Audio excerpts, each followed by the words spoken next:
Thank you, Olympia. Thanks. Always great to be in Madrid, especially at the bank. Fantastic. And some of the things I'm going to talk about, Paul set the scene very well. I wasn't expecting that, but that's great. And the interaction between what's happening in trade and inequality is clearly very important. So I'm going to talk about that a little bit, although it's very broad. And it's based on a paper that just came out, which is an annual review. So it's a review of COVID inequality and inequality, the interactions. And it has the UK as a running example. And this really drawing on the work of that we're putting together for the Deaton review on inequality. And of course, in the middle of our review, which has been going on since just before the pandemic arrived, and we're kind of all sitting around. Should we pack up and disappear? Because, as I said in another talk I was giving, the first few months looked like COVID was going to be an inequality reducing in all aspects. It was hitting rich people in the major cities of Europe and North America. It was likely to hit house prices. It would make the regions much more attractive. And so this didn't look like it was going to do something very different to what we might expect. But within a few months, we realized that was not the case. And in fact, unfortunately, in a sense, the way COVID has rolled out in the economy has been very much along the lines of existing inequalities. And there's good reason for that. And I'll try and bring that together as I'm talking through this. So, in fact, COVID didn't push inequality down the agenda. And it's kind of refreshed the need to deal with it. And I'm going to pick on a particular theme here, which highlights why it's important. It's obviously highlighted many existing inequalities: education, training, income. I'll go through some key ones because the focus here is going to be human capital and long-run implications. And it's opened up new fishes, of course, working from home, digital access, space, and, all those things are nearly very highly correlated with the income gradient, as you'll see. Not completely, so there's some interesting features. And you could say, in an optimistic mood, you could say, this is like a war. In fact, the response to it was closest to a war than a regular recession. And it was fantastically effective, the initial response. And you could say, that's going to engender a complete change in the way we put things together around inequality in society, but that doesn't look like it's going to happen either, because some of the basic things we kind of worry about that COVID has affected in inequality, the kind of amount of resources going to that is very, very small fraction of what went to the immediate response. And of course, at the same time, we've got what's rolling out now, has done right the way through, the demand for e-commerce, IT, are kind of beginning to dominate. And that's having effects on a number of things, of course.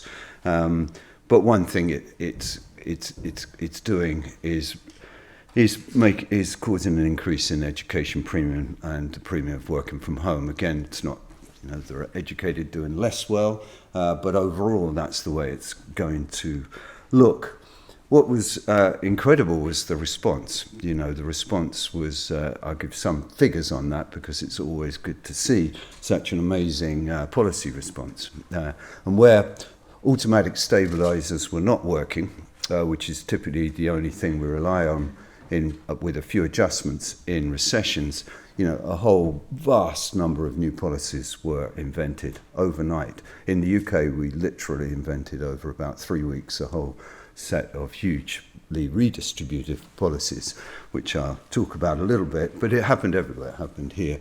In some countries, like in Germany, the automatic stabilizers were much more effective because social insurance and short-term work is built into the system. But overall, looks pretty successful. And of course, the vaccine came along and we jumped out of the bounce back was incredibly rapid, as we've seen in the discussion already in terms of GDP and some other aspects, trade. If thinking of it as a kind of inequality issue, one thing's for sure, we did a pretty good job actually of using the transfer system or an enhanced transfer system during COVID, quite well targeted. But of course, that's not going to work in the long term. In fact, it might do a lot of damage in a sense if we start thinking about exactly what's gone wrong in response to COVID. And just to kind of go through, though, the impact. I mean, wherever you look, this is across the EU, just straight Eurostat impact after the first wave, first year, really, first 6 months.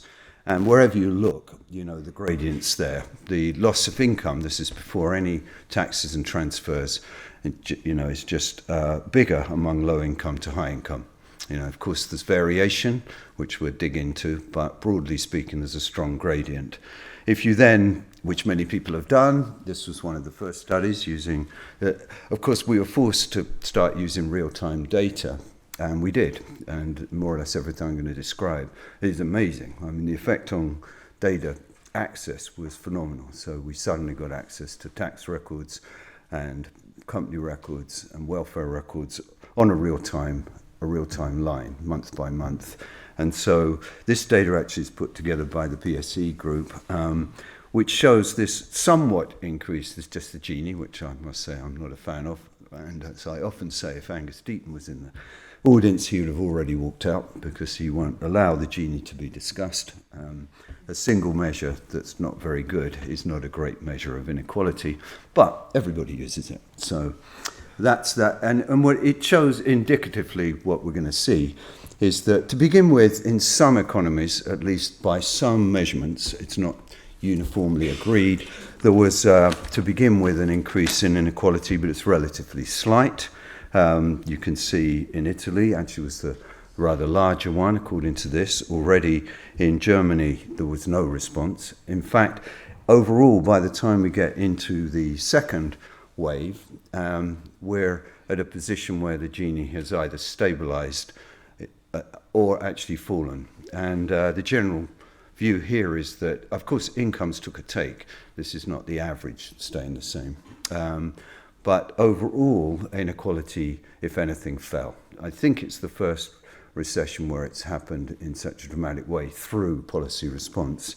It's not completely clear to me what's happening in Spain. This is the updated work from Jose Montalvo and the group using CAXA data, and it looks like there's a big effect of the response in Spain, but still a little bit increase in inequality. The blue this is by kind of month by month or quarter by quarter, month by month over the first wave, and obviously there's pre-transfers is red, post is post. It's using the bank data. There's a variety of views of why, these don't square up. But now we're getting in the UK complete administrative data from the whole period.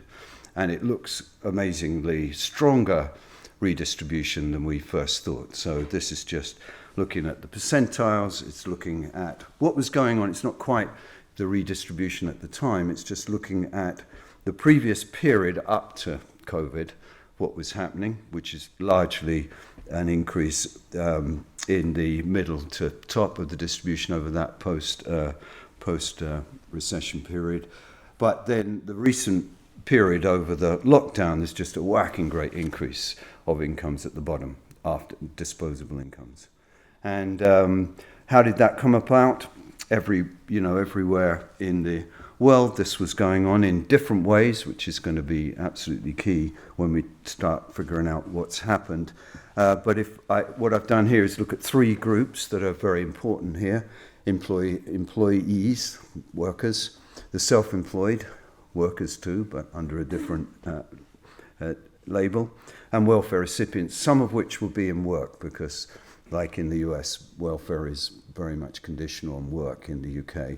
And the first line is what would happen if nothing changed with they're the automatic stabilizers. And then what happens after that is the change, with support. The second one is without support.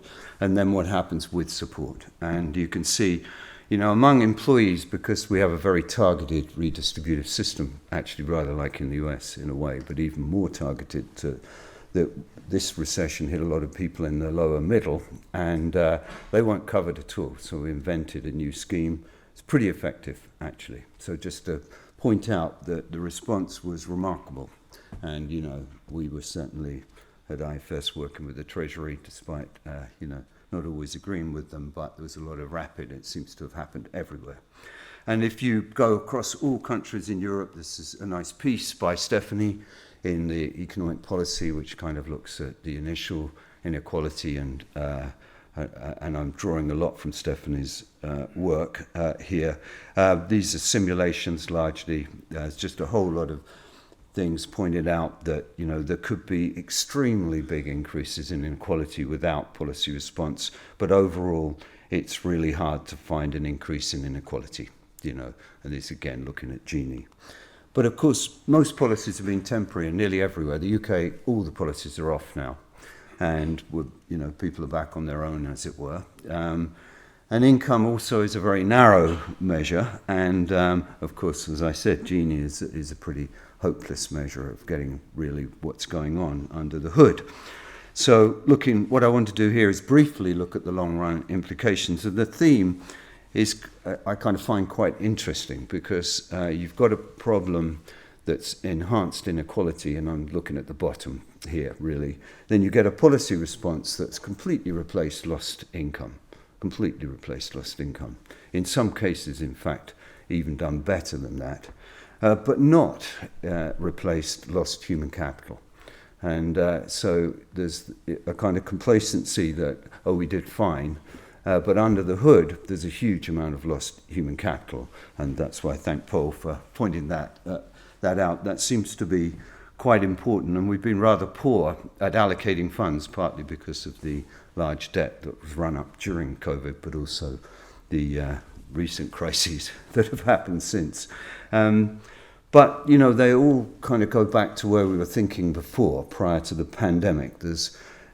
We're already worrying that, in fact, we're too focused on cash transfers and minimum wages, certainly in the UK and the US. And we've not been thinking of, especially among the group that are not going to college, which is about half a cohort in the UK, just like it's about half a cohort in the US. And most economies are going to a kind of bifurcation. We get about 50% going on to degrees, and about 50% in a more messy area, certainly in many economies.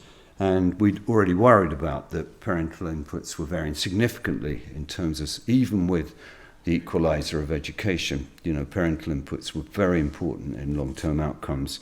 And if you didn't make it, there are increasingly fewer paths to what we're going to call good jobs. Good jobs are going to have characteristics that I'm going to argue that the COVID has really taken away from a whole generation of younger people. There's increasing earnings inequality, and again, persistent adverse effects, and a very low wage progression. One thing that inequality, in labour economics, we worry a lot about inequality, but again, we tend to look cross-sectional, just like public economists do, and we don't kind of worry so much about careers and wage progression. If you look at that, there's a rather startling evidence that what's happened is the profiles have stretched out. So if you're in the bottom group, you've just got very low profiles of earnings and wages, and at the top you've done rather well, actually. Of course, you always do well at the top, on average. And then there's very low rates of training. I'm talking about training you get in work. And the extraordinary thing is going to be that they're very complementary. So the other thing I'm going to point to here is the evidence we have. Strong, I think good causal econometric evidence of the strong complementarities in these human capital investments. So if I take some human capital from you, investment early, it's really hard to catch up. And it's kind of there in the data. It's a bit harder to prove econometrically, of course, but and I'm not going to go through the detail, but in each one of these, we've tried to lay out the econometric evidence, some of it experimental, but largely standard econometric causal analysis, an increase in work poverty, family, and large differences across different regions. So regional inequality has hit economics like it's hit trade. If I go back 20 years, economists weren't really talking in detail, at least, about that. And of course, trade economists, as far as I know, were not mentioning it at all. So it's become very much in in the importance of large differences in prosperity across different regions. And left behind areas, I only define left behind areas here in a very simple way. That's areas which have left behind because the educated have left. And that's going to be key because they've been areas which have been particularly hit by COVID, actually. And they've had the history of shocks that have been quite damaging. And they're in a position, not a good position to deal with it, because typically human capital investments require the kind of skills in the community that are not only coming from low educated workers. So, for example, we know that increasingly it's hard to get good teachers in poorer areas and things like that. I'll come back to those ideas. The impact, so the way we thought about this in this paper is to take a life cycle view. Not surprising, but different from we're going cross-sectionally across people, but we're going to take a life cycle view because in a way these effects of inequality in society of COVID are really building up from the young. Of course, not completely. If you think of health, at least the initial and some of the long-term effects are about older people. Loss of learning is kind of obviously key here, and the education inputs that we already worried about parental background, but suddenly, you close, as I think Matthias Doctry and other, close the great equalizer down, schooling, and of course you rely on parents, and it's a disaster. And we're going to see that because now we're getting the test scores out from that 2 years of poor education. And you're going to see it varies very strongly, as we thought, by socio-economic class. And then loss of work has also got a rather gradient to it, not surprisingly. And these things build up. That's going to be the theme here. And of course, we've had the demands at home. So there is a new inequality that's come about for mothers in many aspects. Taking more of the childcare, of course, even though fathers have done more, mothers have done much more, and that affects a number of things at work.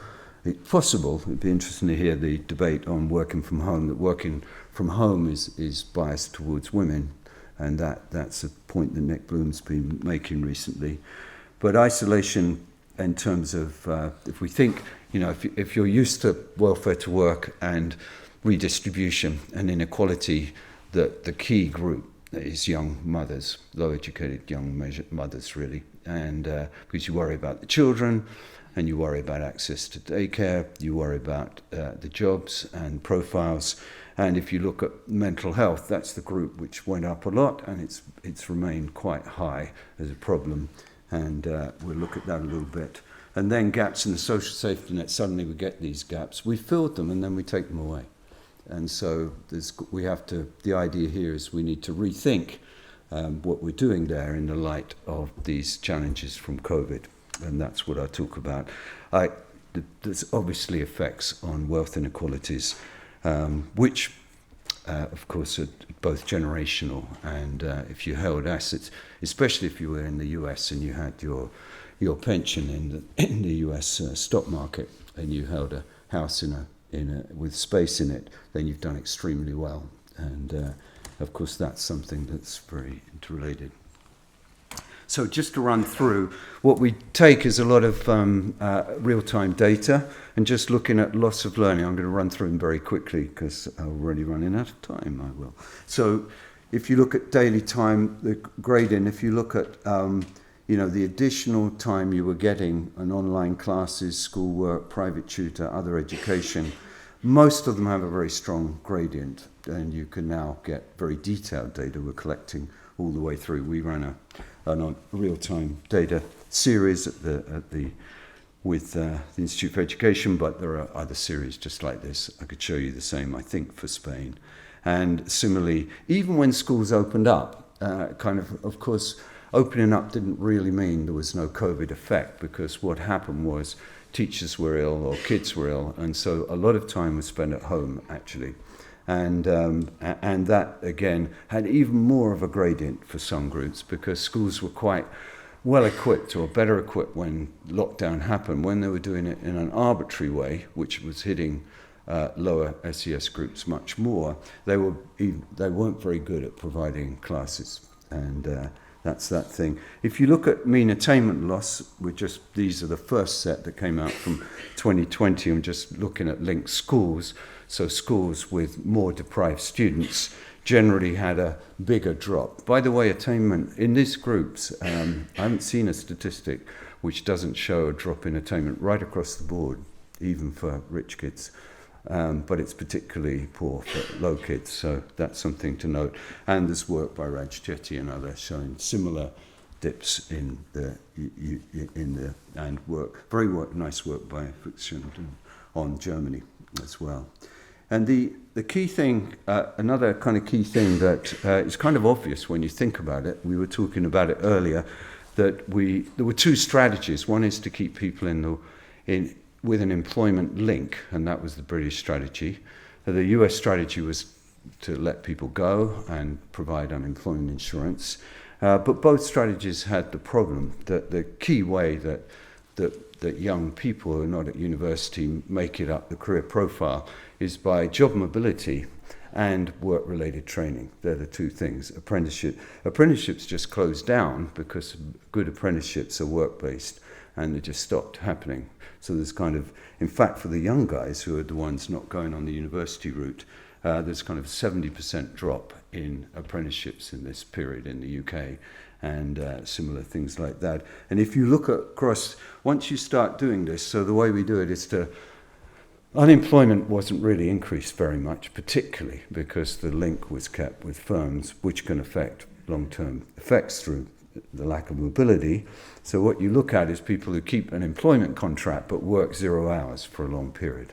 And then if you look at the gradient by low education, young, I just pick a few, men and women pretty much the same, by the way. It wasn't gendered in the UK very much.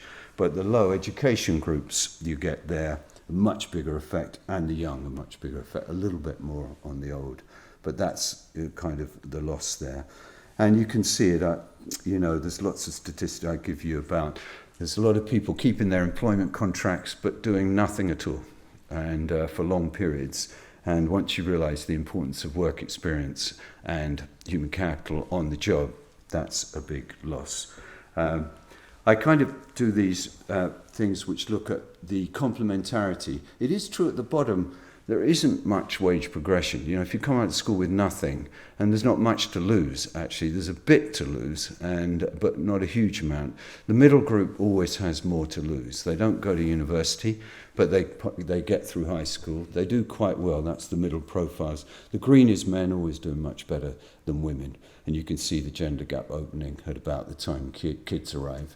And I can do this. Olympia provided me the same statistics for Spain, and it looks very, very similar. But what you see is that, if you miss out on schooling, you come into work. In the econometrical paper, we do this kind of causally. If you miss out on education, come into work with a lower education growth, you always get a lower profile on average. Some people do well, and that's kind of important. And similarly with training, you get much less training if you come out of school with low education. So, again, these early investments seem to causally affect the amount of investments you get later. That's the dynamic complementarity. You might hope that things will catch up. So, in the end, what it means is there's you've got this effect that if you missed out on investment early on, it's really hard to make up, and you're going to have these low profiles. And I've got some statistics there. The other group that were hit particularly badly were self-employed. And the key group here for us is what's called the solo self-employed. That's the new, basically outsourced cleaners, gig economy workers, those kind who work solo self-employed, and they work on their own. They got a bigger jump of out of work and of working 0 hours effectively. Again, they were supported quite well, in fact, quite generously in their income, but not, of course, in their employment relationship, and they're not covered by sickness benefit or minimum wage or anything. So that's a group. This is a growing group across many economies. And in the UK, it's now right up there towards 15, 20% of the economy, and quite important at the bottom here. The other thing, just to look at lockdown, what happened about working from home, and you kind of know that, maybe we'll hear more, but there is a strong gradient. You know, if you're at the high earners were much more likely to be able to work from home. And you can do that in many ways. I look at this in the paper in distribution terms. Nicely, I found this paper on Spain, which shows, again, in the last corner, it's really is a strong gradient with education about your ability to work from home and whether, in fact, you did during the COVID crisis. And it's kind of interesting. There's a lot of work showing the geographical distribution of this. And just take the top one down, GB. The most likely to be able to work at home is if you're in London. The least likely is if you're in the northeast. And if you know about inequality in the UK by region, the northeast is the one that was hit by a number of trade shocks and technology shocks over time, and has very low education levels, and also a low ability to work from home. So you've got this enhancement of that regional inequality, and I go through that, but I'm not going to go through it. Too many things. So just to round up in the last minute about these longer term inequality challenges, the kind of educational challenges here, the loss of learning hit people from poorer backgrounds harder, with higher income parents being able to work from home, better access, and also be able to interact with their children. So there's just a lot of investment coming in from parents. Interestingly, the kids are still not doing so well. So, you know, schools work even at the top, it seems, which is very interesting. And then there's the increased reliance on technology and home working, gender inequalities. So what I've been trying to do here is kind of think a little bit harder about this human capital and how it's working out, and the social gradient in it, and pack it, you know, loss of early years, loss of learning and schooling, loss of work experience, and then go through the microeconomic evidence, kind of pointing out that these are likely to be long-term impacts, and that's kind of key. And then kind of point out these dynamic complementaries make these losses particularly hard to address, and then the idea of the post-COVID reform is to kind of put flesh on around that, about the importance of human capital, and right through from early years right through into the labour market. And you can then see the kind of key components, and what we've been looking at is how much investment you would really need to offset the effects in education. Of course, they're huge numbers. They're of the same order that we put into address COVID in the first place. And then the vocational skills path to good jobs, and the importance of thinking about solo self-employment, and then redesigning welfare and cash transfers. And those there, the talk I gave yesterday, know that that's the kind of key idea really here is exactly the same, is that you want to think of a transfer system that's got built into it, or worry about incentives for qualification training and for progression. And that's a kind of overall theme here. So I'm going to finish. I'm way over. I'm always way over. So apologies, Olympia. And of course, we have to finish this session so we can see the last half of the Spanish game, I think, after 7 here. So that's good. Anyway, that's a little summary of what we've been on at in this work. Thanks a lot, Richard. Thank you.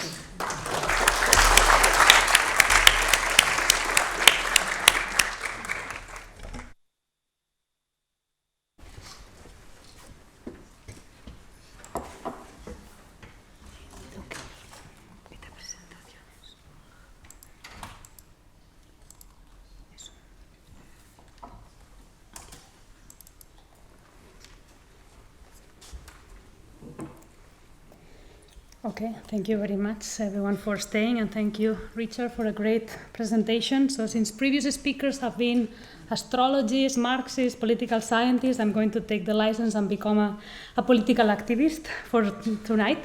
And first of all, to say that I'm a huge fan of the work that Richard and others are doing within the Deaton review. I think that putting inequality at the core of the study of economics was long overdue. First of all, because the welfare consequences and the welfare disparities across individuals that we have in our societies, in our advanced societies that have achieved incredible standards of living on average. But if you think about the huge disparities on life satisfaction support, it's unbearable, right? Not to speak of the potential negative economic consequences that we could have, an economic and political consequence that we could have of having societies where large fractions of the populations have to go through those dire situations and might also feel detached from the overall political system.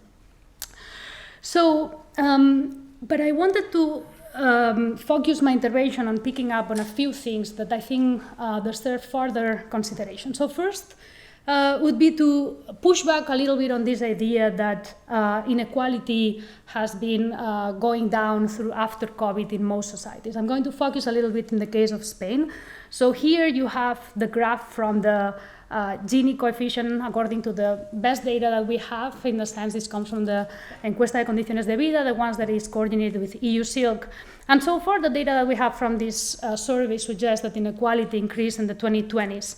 Unfortunately, we do not have data on the 2021 yet, and that's one of the things that I will discuss later as one of the shortcomings that we still have to face in this big data kind of world.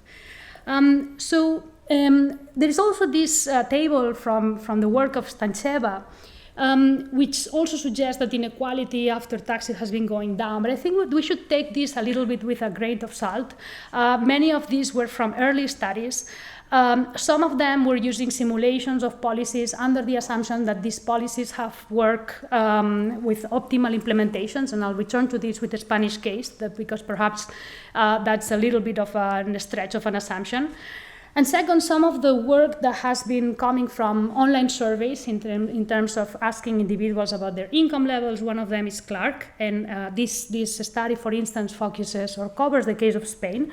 But sometimes the devil is on the details, right? So if you focus on this study, I mean, the way that in online surveys we measure income is by giving people income brackets and asking them to select in what income bracket do they locate. So in particular, the Clark study, the smallest income bracket went from $0 to $1,200 a month.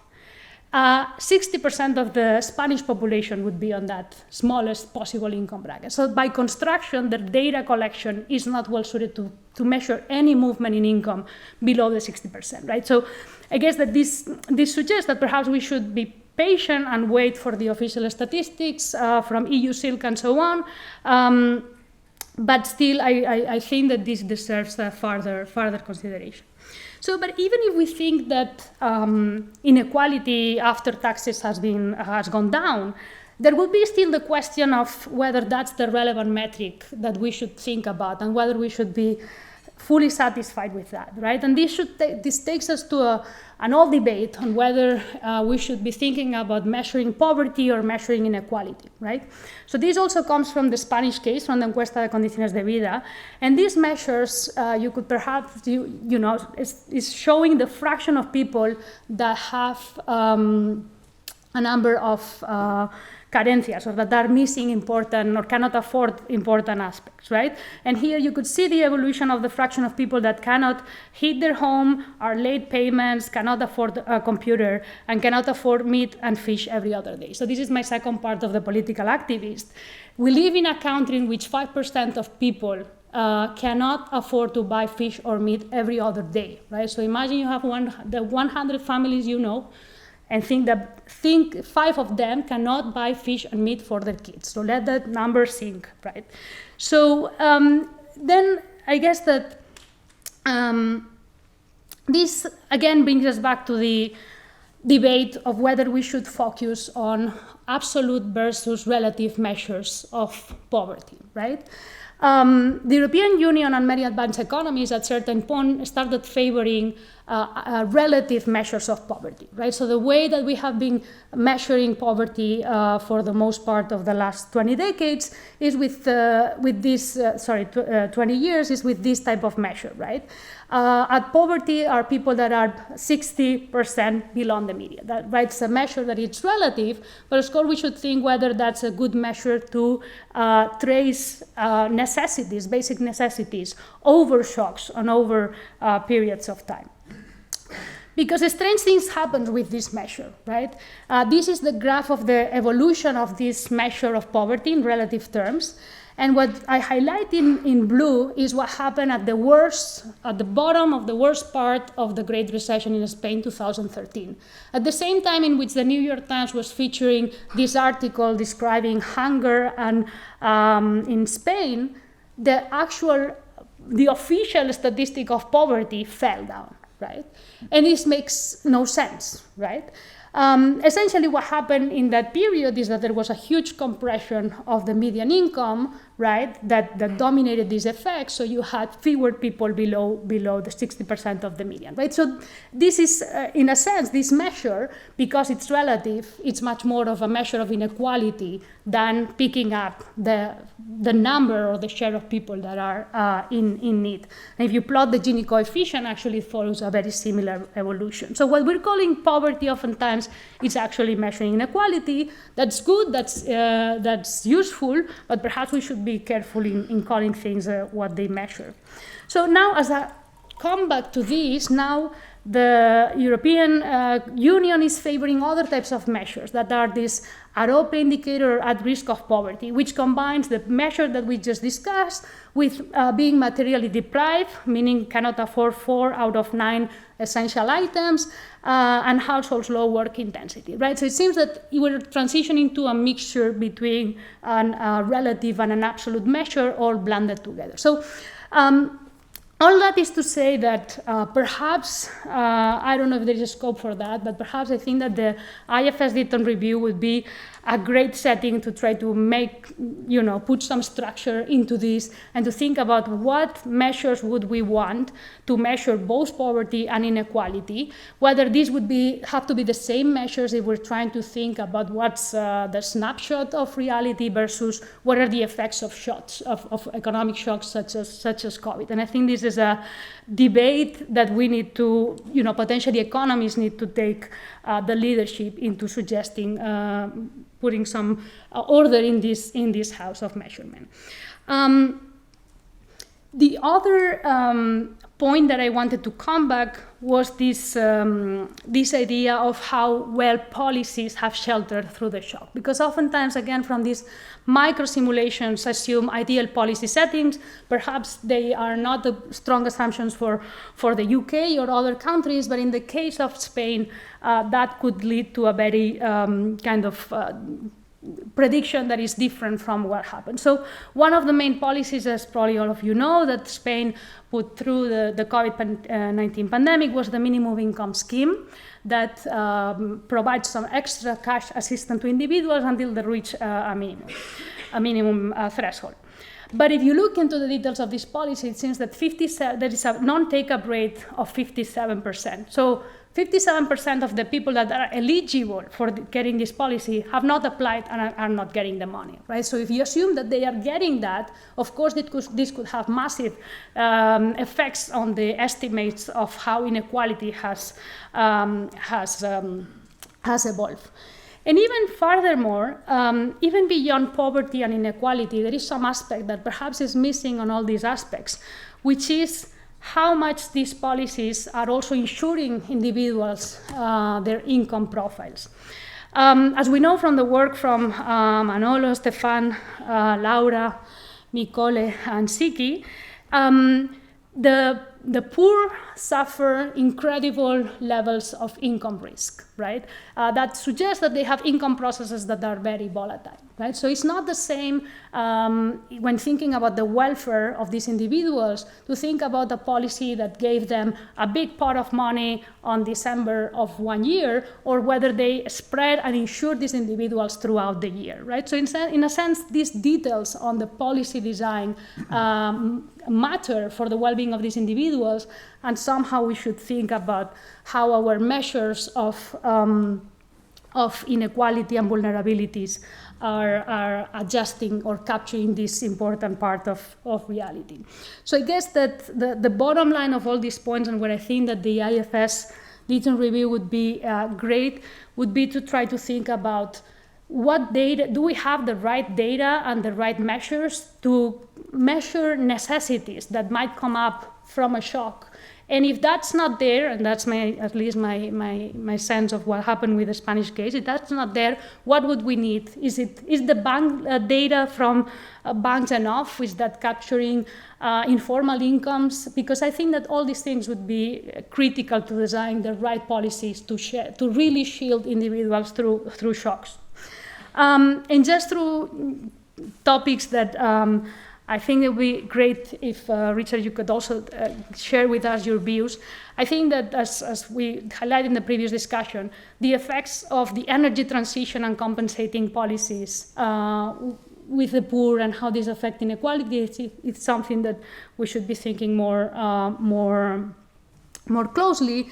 And I wouldn't want to end without some shameless self-promotion with the work that I'm doing with Carlos Sanz from the bank, in which we also try to think about the consequences of COVID on political attitudes, and in particular in trust in political institutions, right? So we have discussed that inequality and perhaps other shocks might be negatively affecting attitudes of individuals, and perhaps there is a direct effect, but we also wonder whether this effect is intermediated by how incumbent politicians and the system responds to that. So it seems that there are signs that in some cases the policies shield the shock to some extent, but perhaps not in other settings, right? So thinking about whether how that shielding mechanism could have mitigated the effects on attitudes, I think that is also very important to further explore. Thank you very much. Thank you very much.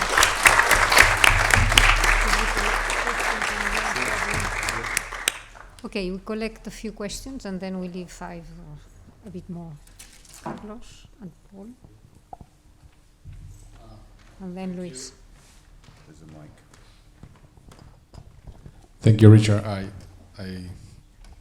thank you. I thought that was a fascinating talk. I wanted to ask you, I mean, how much you pointed the finger on the loss of human capital that the pandemic entails for across different groups, and how this may affect their lifetime careers and income.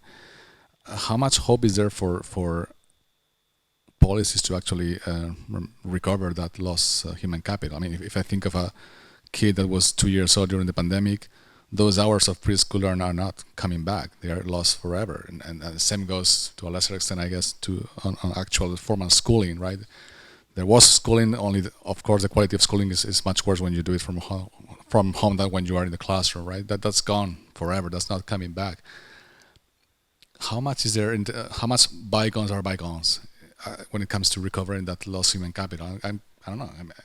I think that's much of that is not coming back, but I'd like to know your opinion. Thanks.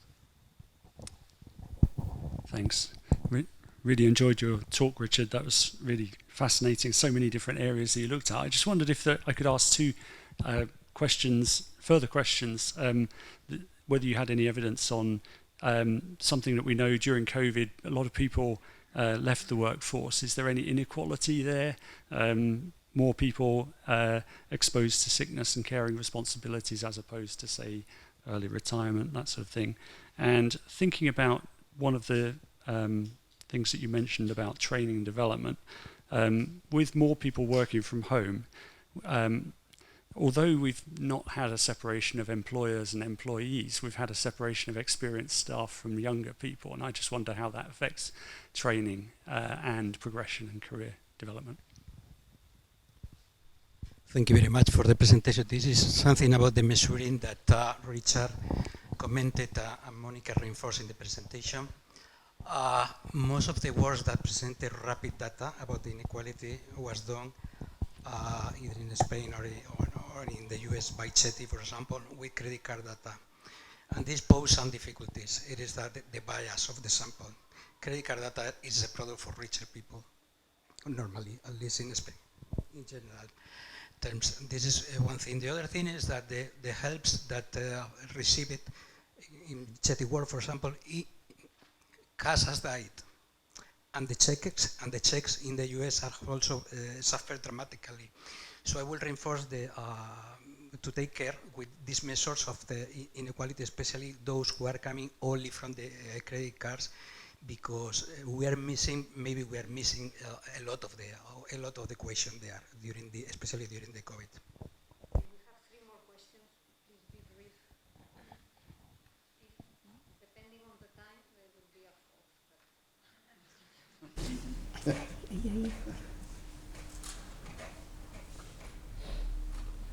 Thank you. I just wonder, because to me, one obvious channel that you didn't mention at all in terms of long-term impacts of COVID is the health channel.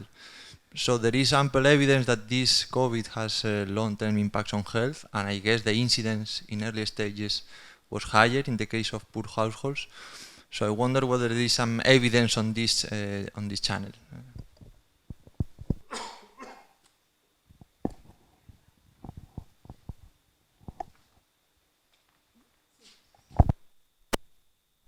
Thanks. It was a great presentation and comments.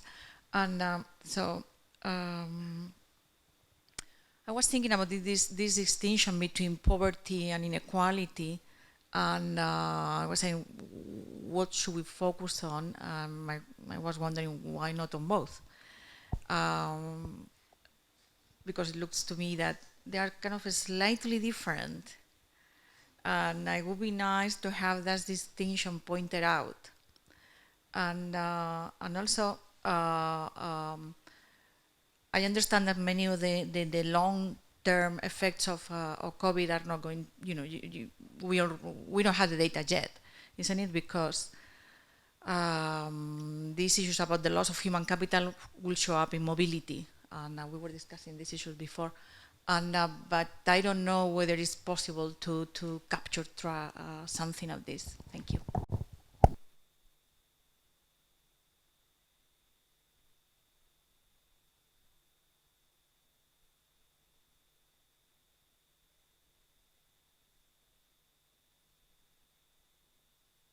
Understand your mechanism, but I was wondering whether this applies in a country like Spain with high dropout rates.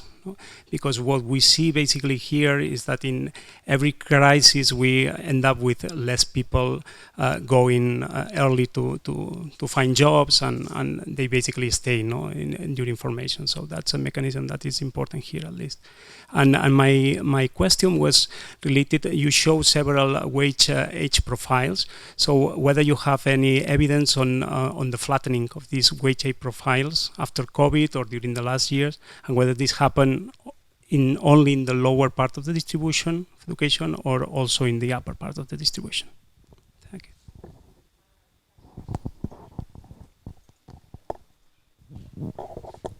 Thank you very much to both for your presentations. Professor Blundell, I have a question about one of the policy proposals you had that was like human capital enhancing welfare transfers. I wonder if that was tailored to the UK case, and how would these transfers look like in countries with high informality and higher share of the poor not being employed in these firms. And the second question is for Monica. It called my attention a high non-take-up rate of the minimum income support in Spain. And I'm not very familiar with that recent study, so I wonder if this has to do with the fact that the current database of eligible population does not cover a large share of the poor, or is it that the application process is cumbersome? Thank you.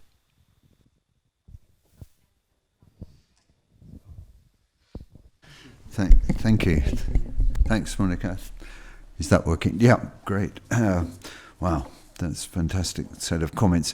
I should never talk about a country I don't know enough about. That's one thing. And in fact, I deleted one slide, but I did put the two up to show that some people were suggesting inequality went down and others went up for Spain. I know the UK case very well, and inequality fell. By the way, relative poverty and absolute poverty both fell as well, and I've got the measurements of that. And it's true, that we're only just getting administrative data, and it's changing the picture. I mean, one really shocking thing, the first real-time data was showing a much more loss of work for women than men in the UK, and it turned out to be completely sampling. And once we got the regular data, it's completely gender neutral, apart from young mothers. But so you can react too quickly, and I agree with that. So on Spain and poverty versus inequality, absolutely right. My preference, as you might have seen that, is to give the kind of quantiles and not to do any relatives myself.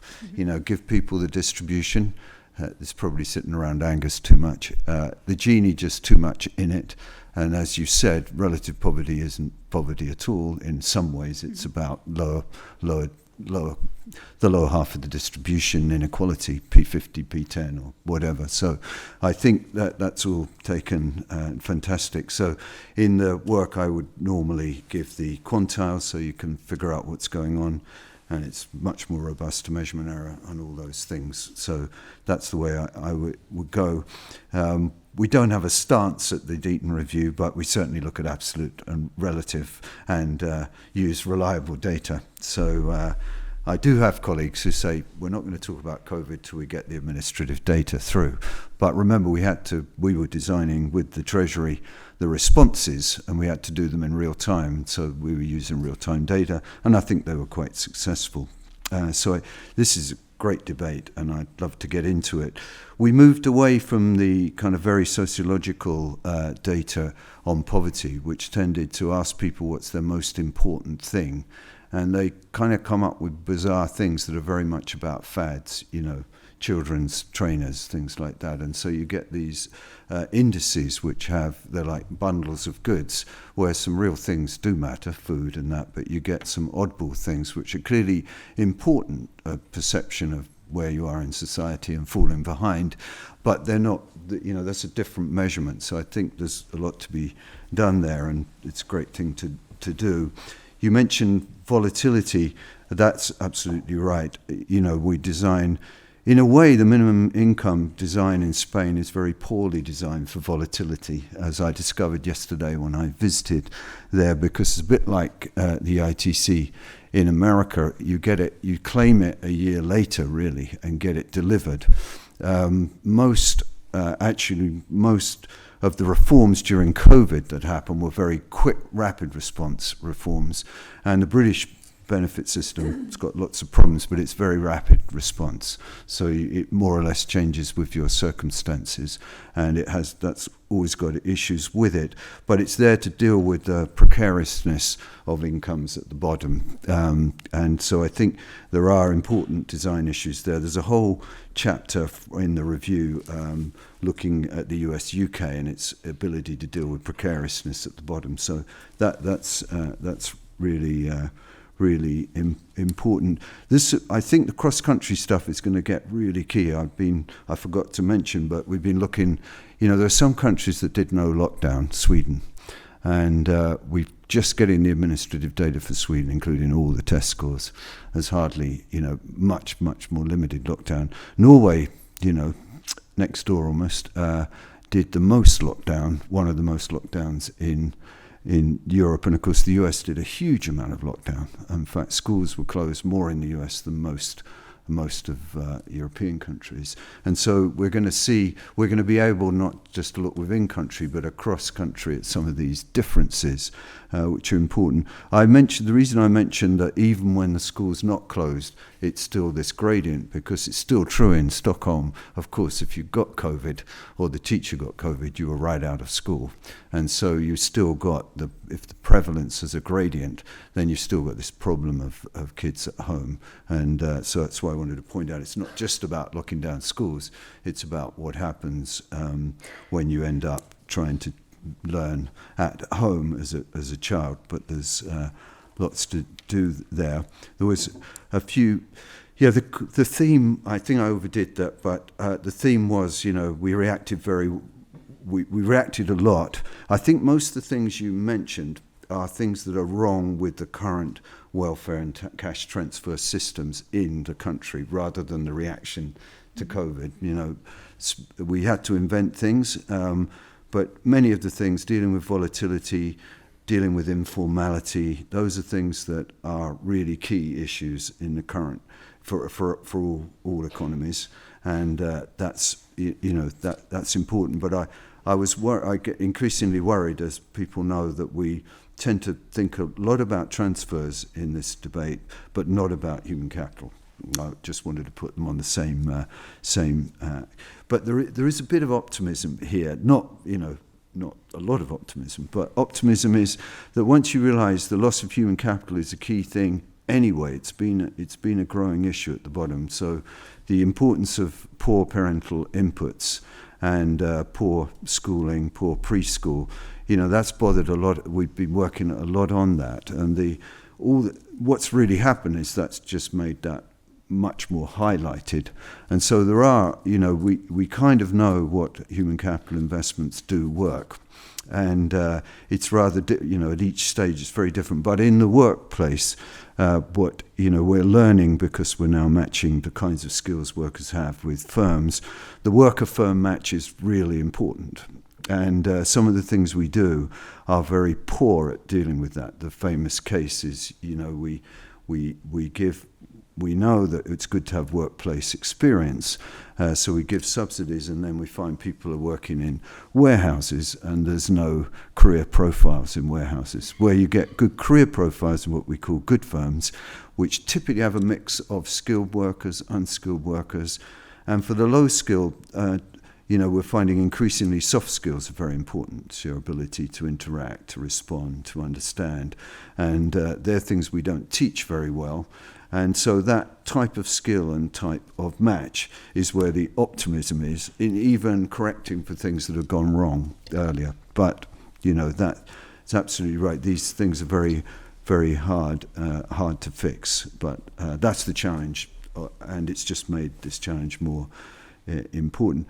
Of course, it might focus attention, because these, a lot of people have had human capital losses, so maybe this kind of brings it back into attention. And I talked about real-time data and samples. The health channel, yes, absolutely. Generally, it's if my colleagues in health were here, they'd say, yeah, there's a strong gradient. But what's been quite interesting, I don't know how it's panned out elsewhere, is the ethnic differences. So there's a really strong white, non-white effect in health that's much more than just income, and across different ethnic groups. I didn't go into that because the ethnic differences in each country are very different, and the way they've played out. But there's an additional nuance to the health crisis from COVID, which is around ethnic lines, actually, and perhaps other things that underpin that. But that's important. The mobility and inequality mobility point, it's kind of interesting that a lot of work early on was about how people who leave school with relatively low qualifications have progressed through job mobility and career mobility and apprenticeships, of course. And, so the loss of that, I think, is really key. I think it's completely misunderstood. So the connectedness of a worker with a firm was the thing to preserve, not their work experience or their career profiles. And I think that's important. But there is a slight positive. You mentioned the switch to education. That has certainly happened, as usual, that there's been an increased take-up of higher education, I think, in many countries. So that switch has happened, and that's kind of interesting. And it can corrupt our data analysis a bit. I don't think it's affecting these, but of course, if the better ones who didn't get a job are going on to university, and what we're left with is a selected group that appear to be worse, but in fact there's selection. So there's a little bit of econometric work to be done in figuring out how things have changed, given there was a big uptake, significant uptake of extra education. But if you look at school, of course, that's not happening. because school is school, and the guys, everyone's at school potentially, and the losses were important there. It's more about college education and the take up there.